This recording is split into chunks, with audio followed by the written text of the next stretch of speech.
Hello everyone, in this video we'll study the last topics from the lesson from trade to territory, that is about the subsidiary alliance, the merits and demerits of subsidiary alliance and the success of British in India. Let's get into the video. First we'll see about the subsidiary alliance. Lord Wellesley subsidiary alliance அப்படின்ற ஒரு சிஸ்டமை introduce பண்ணாரு. And அந்த சிஸ்டமில் எல்லா princely state, அதாவது மன்னர்களால் ஆட்சி செய்யப்பட்ட எல்லா ஸ்டேட்டையும் பிரிட்டிஷ் கண்ட்ரோலில் கொண்டு வந்துட்டாங்க. அண்ட் அதில் முக்கியமாக என்னென்னா, அந்த ஸ்டேட் எல்லாமே மன்னர்களால் தான் ஆட்சி செய்யப்படும்.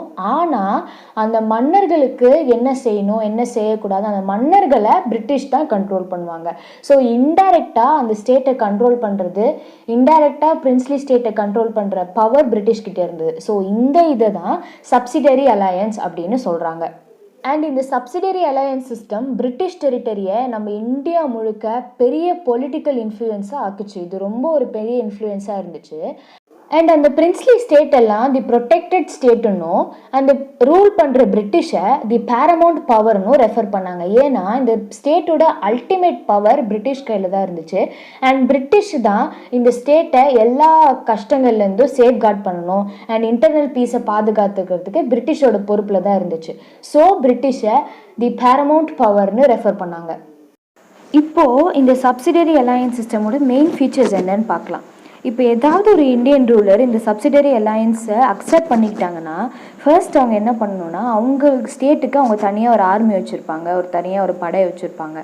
ஸோ அந்த பிரின்ஸ் என்ன பண்ணணும்னா அவங்களுடைய ஆர்மியை ஃபர்ஸ்ட்டு டிசால்வ் பண்ணணும், அவங்களுடைய ஆர்மியை ஃபஸ்ட்டு கலைச்சிட்டு பிரிட்டிஷோட ஃபோர்ஸஸை ஏற்றுக்கணும். ஸோ அவங்களுடைய ஸ்டேட்டில் பிரிட்டிஷோட ஃபோர்ஸஸ் தான் இருக்கணும். செகண்டாக, எனி பிரிட்டிஷ் ரெசிடெண்ட் அந்த ஸ்டேட்டோட கேபிட்டலில் தங்கலாம். அண்ட் தேர்ட்லி, அந்த ரூலர் அந்த இங்கிலீஷ் ஆர்மியோட மெயின்டெனன்ஸுக்கு சார்ஜஸ் வழங்கணும். அவங்களுடைய மெயின்டெனன்ஸ் எல்லாத்துக்குமே அவங்க காசு வழங்கணும். ஆனுவல் பேமெண்ட்ஸாவோ இல்லை அவங்கக்கிட்ட இருக்கிற டெரிட்டரியை பெர்மனெண்ட்டாக அந்த கம்பெனிக்கே, இங்கிலீஷ் பிரிட்டிஷ் கம்பெனிக்கே அவங்க கொடுத்துடணும். ஃபோர்த்லி, பிரிட்டன் அல்லாது இல்லை இங்கிலீஷ் அல்லாது வேறு எந்த யூரோப்பியன் அஃபீஷியல்ஸும் அந்த ஸ்டேட்டில் இருக்கக்கூடாது. வேறு எந்த யூரோப்பியன் அஃபீஷியல்ஸ் கூடயும் அந்த ரூலர் எந்த ஒரு சம்மந்தமும் வச்சுக்கக்கூடாது. லைக் ஃப்ரான்ஸு இல்லை போர்த்துகீஸ் அந்த மாதிரி வேறு எந்த ஒரு யூரோப்பியன் அஃபீஷியல்ஸ்கிட்டையும் அவங்க எந்த ஒரு கனெக்ஷன் வச்சுக்கக்கூடாது. அண்ட் அவங்க ஏதாவது ஒரு ஃபாரின் ஸ்டேட்ஸ், இங்கிலீஷ் அல்லாத வேறு ஏதாவது ஒரு ஃபாரின் ஸ்டேட்ஸ் கூட ட்ரேட் ஏதாவது வச்சுக்கணுன்னா, ஏதாவது டீல் வச்சுக்கணுன்னா கூட அந்த ரூலர் இங்கிலீஷ் கம்பெனி மூலியமாக தான் அந்த டீல்ஸ் எல்லாமே நடத்தணும். ஸோ இப்படியெல்லாம் இருந்தால் அந்த பிரிட்டிஷு அந்த ஸ்டேட்டுக்கு எந்த ஒரு பிரச்சனையும் வராமல் இன்டர்னல் அஃபேர்ஸ்லேருந்தும் எக்ஸ்டர்னல் அஃபேர்ஸ்லேருந்தும் அவங்களே பாதுகாத்துப்பாங்க அந்த ஸ்டேட்டை. இப்போது இந்த சப்சிடரி அலையன்ஸ்னால பிரிட்டிஷ்க்கு என்னென்ன நன்மைகள் கிடைச்சதுன்னு பார்க்கலாம். இந்தியன் ரூலர்ஸ் கொடுக்குற காசுனால பிரிட்டிஷ் கம்பெனி ஒரு பெரிய ஆர்மி நடத்திட்டு வந்துச்சு. நிறைய ரூலர்ஸ் இந்த மாதிரி இந்த சப்சிடரி அலையன்ஸ் ஒத்துக்கிட்டு பிரிட்டிஷ்கிட்ட அவங்க கண்ட்ரோலில் கொடுத்துட்டாங்க. ஸோ அது மூலயமா பிரிட்டிஷ் ஒரு பெரிய ஆர்மி நடத்திட்டு வந்துச்சு. அப்புறம் இந்தியன் ரூலர்ஸ் கிட்ட இருந்த எல்லா ஃப்ரெஞ்ச் கனெக்ஷன்ஸுமே எலிமினேட் பண்ணிட்டாங்க, எல்லாத்தையுமே டிஸ்மிஸ் பண்ணிட்டாங்க. எந்த ஒரு ஃப்ரெஞ்ச் கனெக்ஷனுமே இல்லவே இல்லை. ஸோ டோட்டலாக ஃப்ரெஞ்சோட டாமினன்ஸ் இந்தியாவிலேருந்து ஃபுல்லாக குறைஞ்சிடுச்சு.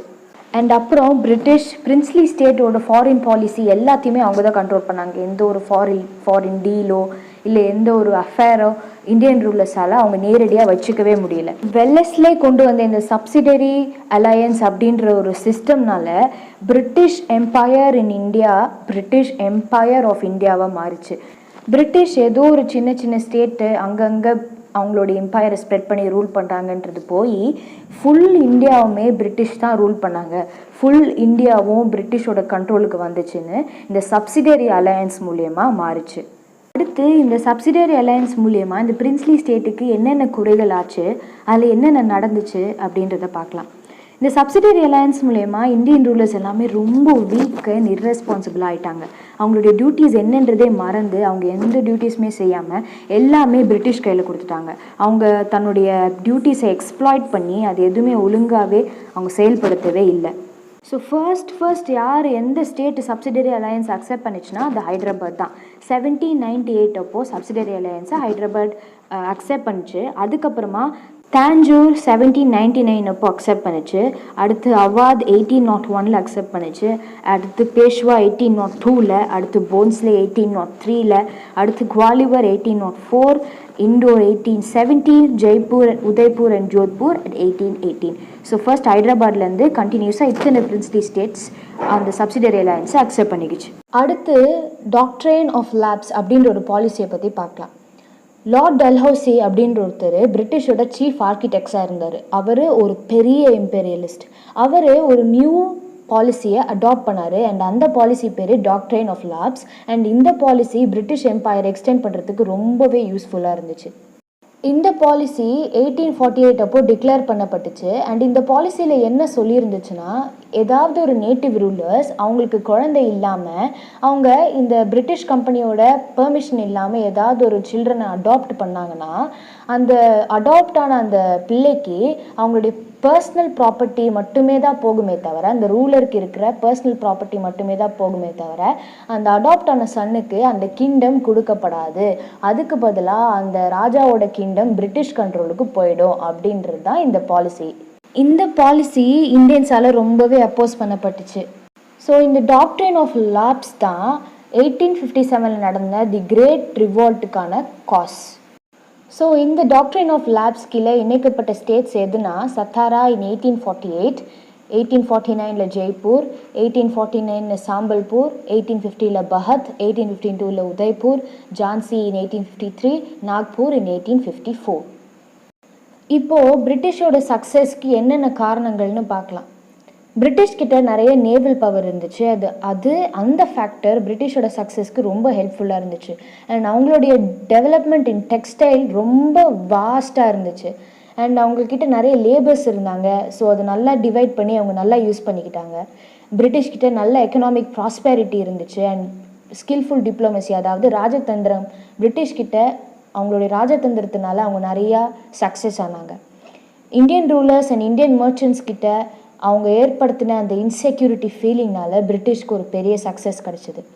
அண்ட் இந்தியன் ரூலர்ஸ் கிட்ட அந்த இக்னோரன்ஸ் அண்ட் இன்இக்வாலிட்டி பிரிட்டிஷோட சக்ஸஸ்க்கு இன்னும் ஒரு தூண்டுகோலாக இருந்துச்சு. ஸோ பிரிட்டிஷோட domination in India first battle of பிளாசேலேருந்து ஆரம்பிச்சுது. அவங்க எப்போ அந்த பேட்டில் ஆஃப் பிளாசே ஜெயிச்சாங்களோ அதுலேருந்து பிரிட்டிஷோட டாமினன்ஸ் வளர்ந்துட்டே இருந்துச்சு.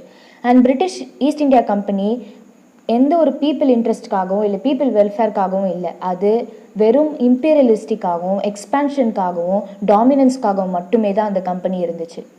பிரிட்டிஷ் இந்த subsidiary alliance, doctrine of lapse அப்படின்ற பாலிசிஸ் மூலயமா நிறைய இந்தியன் ஸ்டேட்ஸை அவங்க கண்ட்ரோலுக்குள்ளே கொண்டு வந்தாங்க.